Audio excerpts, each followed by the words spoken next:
우리의 예배를 받으실 우리 주님을 이 시간 함께 기뻐하며 같이 찬양합시다. 주의 이름 높이며 주의 이름 높이며 주를 찬양하나이다. 나를 구하러 오신 주를 기뻐하나이다.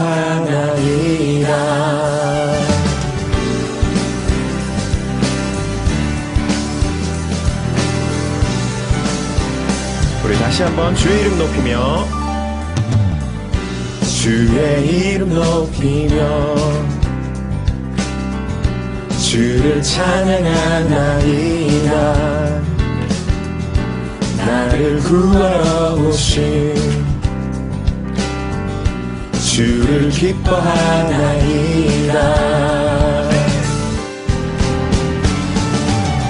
하늘 영광 버리고 이 땅 위에 십자가를 지시고 죄사함의 무덤에서 일어나 하늘로 올리셨네. 주의 이름 높이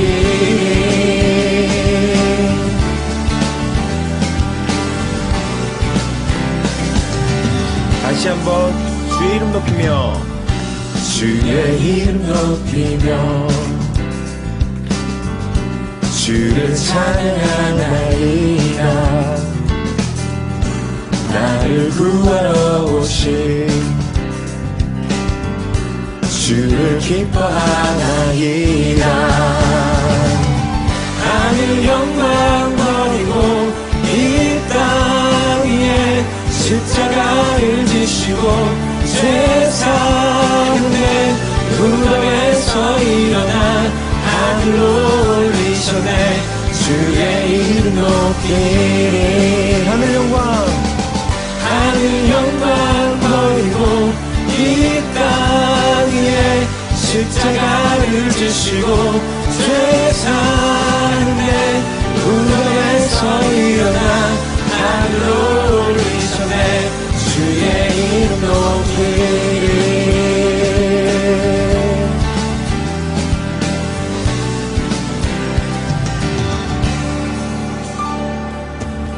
하늘 영광 버리고 이 땅 위에 십자가를 지시고 죄사했네. 무덤에서 일어나 하늘로 올리셨네. 주의 이름 높이 아멘. 하늘 영광 버리고 이 땅 위에 십자가를 지시고 죄사했네. 무덤에서 일어나 하늘로 올리셨네. 주의 이름 높이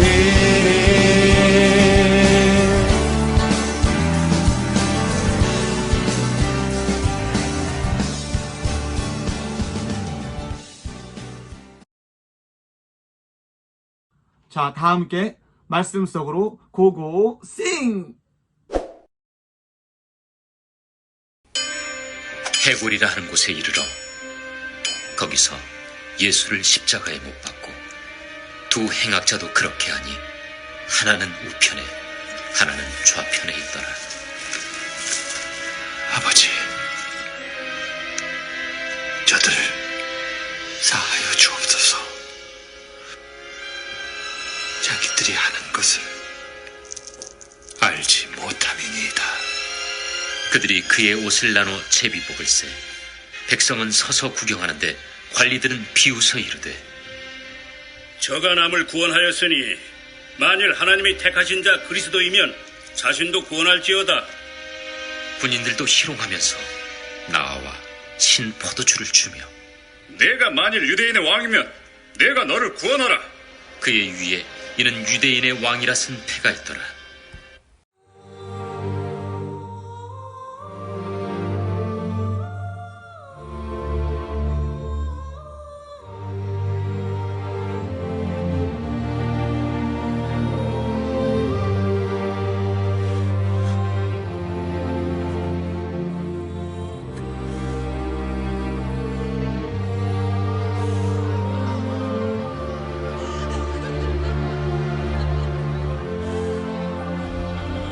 Father, forgive them, for they know not what they do.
My God, my God, why have you forsaken me?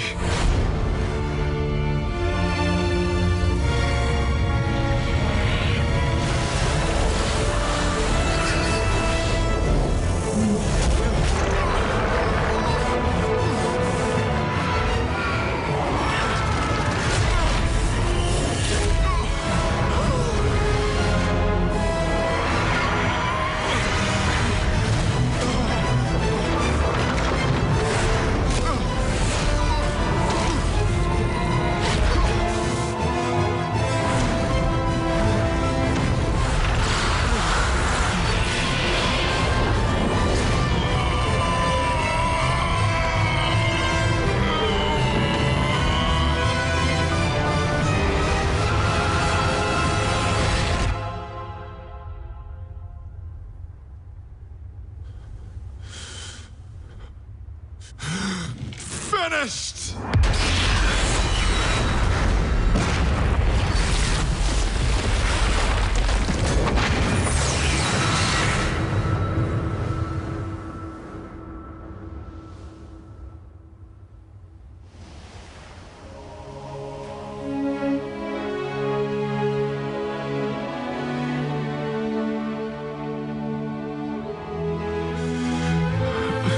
Father, to your hands I commit my spirit.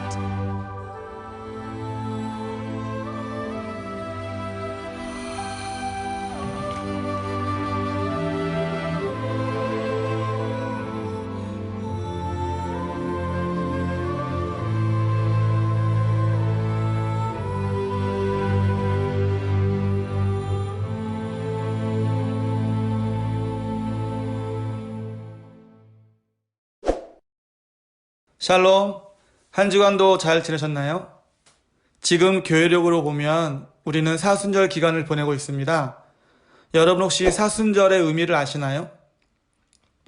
부활주의를 기점으로 역산하여 도중에 들어있는 주의를 뺀 40일간을 주의 고난과 부활을 기념 또 묵상하며 경건히 보내고자 하는 절기입니다. 40이란 수는 예수님께서 40일 동안 광야에서 시험 받으셨던 것, 40일간 시내산에서의 모세의 금식, 이스라엘의 40년간의 광야 생활, 예수님의 부활에서 승천까지의 40일 등과 같이 성경에 여러 번 고난과 갱신의 상징적 기간으로 등장합니다. 저는 여러분과 예수님의 고난을 묵상하면서 예수님이 달리신 십자가가 어떤 의미가 있는지 2주에 걸쳐서 생각해 보는 시간을 갖고 싶습니다.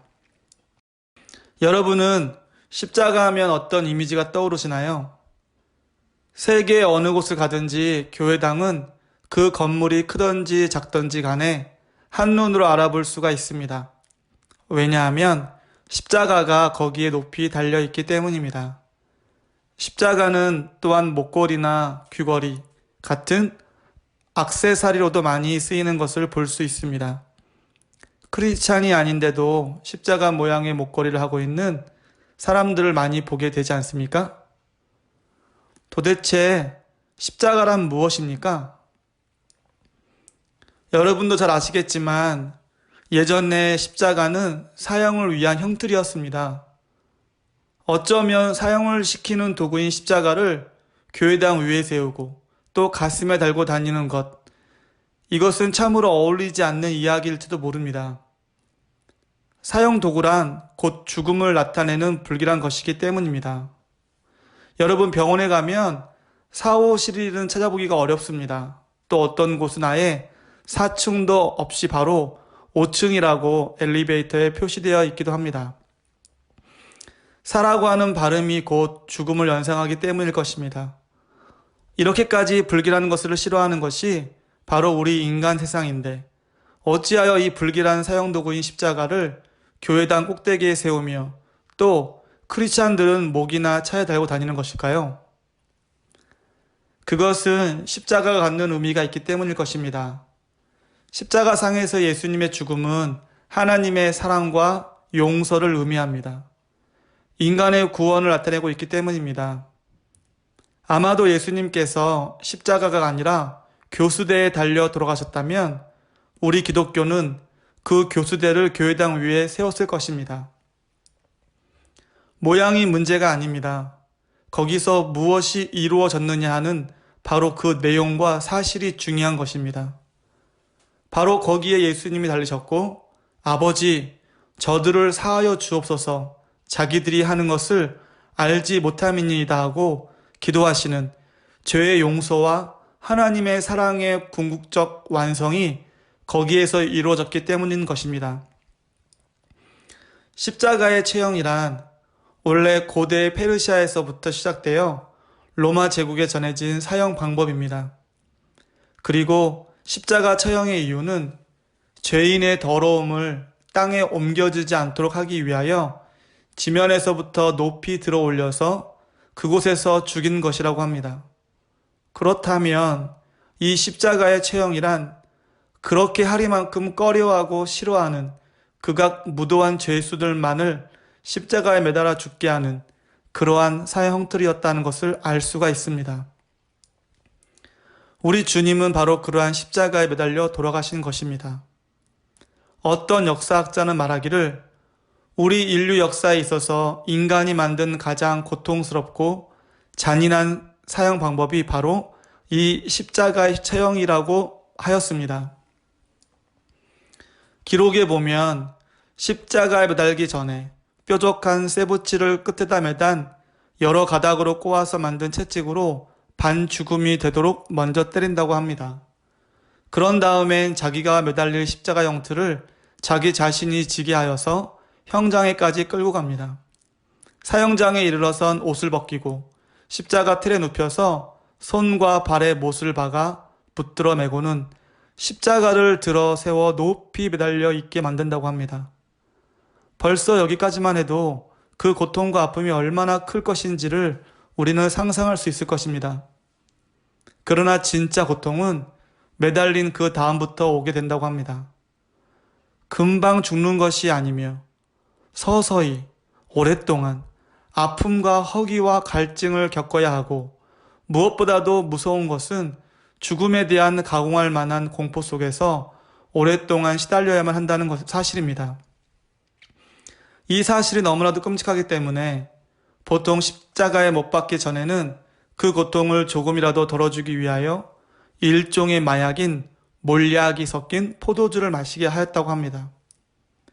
마태복음의 기록을 보면 예수님께서 이 마약이 든 포도주를 마셨을까요?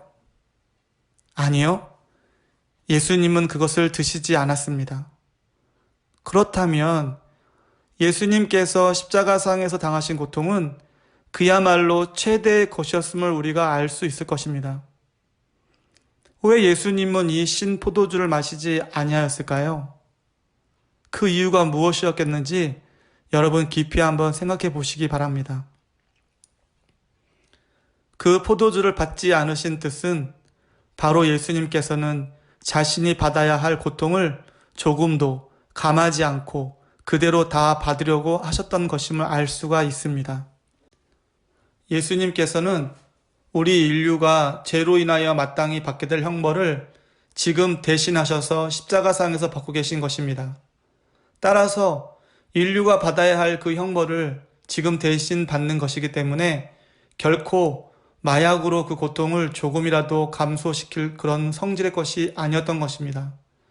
그래서 예수님은 조금도 과함이 없이 우리 인간이 받아야 할 모든 고통을 대신하여서 그대로 다 받으셨던 것입니다. 오늘 읽은 본문의 말씀은 이 십자가상에서 고통 중에 하신 주님의 말씀입니다. 예수님께서는 십자가상에서 모두 7마디의 말씀을 하셨습니다. 그 중에서 제일 먼저 하신 말씀이 바로 이 말씀입니다. 아버지, 저들을 사하여 주옵소서. 자기들이 하는 것을 알지 못함이니이다. 이 말씀 속에 십자가의 의미가 가장 잘 나타나 있다고 생각합니다. 십자가 위에서 인류를 구원하시기 위하여 고통 중에 숨져가시면서 제일 먼저 하신 이 말씀, 저들을 용서하여 주옵소서. 바로 이 기도 속에서 우리는 무엇을 볼 수가 있습니까? 먼저 여기서 우리는 예수님의 사랑의 극치를 발견할 수 있습니다. 예수님은 너희 원수까지도 사랑하라고 가르치셨습니다. 그리고 또 사람을 7번씩 70번이라도 용서하라고 말씀하셨습니다. 사실 우리는 사랑이라고 하는 말을 자주 쓰지 않습니까? 그런데 사랑을 이야기하기는 쉽습니다. 그러나 사랑을 실천하는 것은 우리 인간들로서는 이 세상의 다른 무엇보다도 어려운 것이 사실입니다. 그러나 예수님은 그가 말씀하신 그대로 사랑을 하셨습니다. 그래서 십자가를 지셨고 조금도 가망이 없이 모든 고통을 다 받으셨습니다. 그리고 십자가 위에서 하신 첫 말씀도 바로 우리를 사랑하시는, 그래서 용서를 기도하는 말씀입니다. 이 말씀 속에서 우리가 그 어떤 노여움이나 한탄을 조금이라도 발견할 수가 있겠습니까? 아버지, 저들을 사하여 주옵소서. 예수님의 말씀은 다만 사랑이 차고 넘치는 말씀 그것입니다. 예수님은 결코 아버지, 저 죄인들을 용서하옵소서라고 말하지 않고 있습니다. 자기를 십자가에 매다는 그들을 결코 죄인들이라고 단정 짓지 아니하고 오히려 자기들이 하는 것을 알지 못함이니다라고 말씀하고 계시는 것입니다.